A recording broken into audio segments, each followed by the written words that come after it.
L'UDC, l'Union démocratique et citoyenne, manifeste sa générosité à l'endroit de ses militants. En cette période de pandémie, ces derniers ont reçu des mains de leur président des kits de protection contre le Covid-19 et des kits alimentaires. Ils ont été invités au respect des gestes barrières. Abou Sanogo.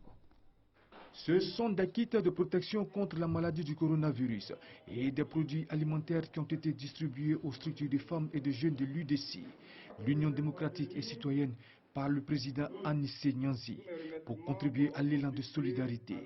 Il a invité ses militants au respect des mesures barrières. Notre rôle aussi, c'est de dire à nos militants que la maladie n'est pas une vue de l'esprit, que la maladie effectivement est installée en Côte d'Ivoire.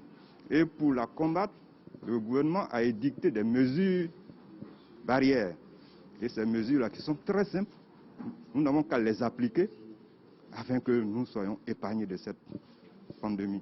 Des kits composés essentiellement de cache-nez, de sacs de riz, de pâtes alimentaires, de gel hydroalcoolique, de savon en poudre, d'eau de javel et de seaux de lavage des mains, remis en présence de la représentante de la ministre de la Famille, de la Femme et de l'Enfant.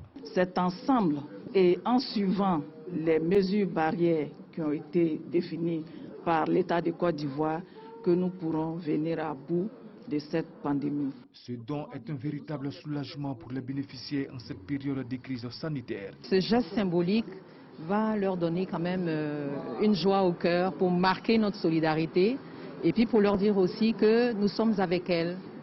Et de par la même occasion, nous leur lançons le message d'aller dire dans les bases et les sections où elles sont leaders, d'annoncer là-bas les mesures sanitaires afin que beaucoup de vies puissent être sauvées. Autre temps fort de cette cérémonie de remise de dons, la démonstration de lavage des mains faite par le président de l'UDC et la représentante de la ministre de la Famille, de la Femme et de l'Enfant.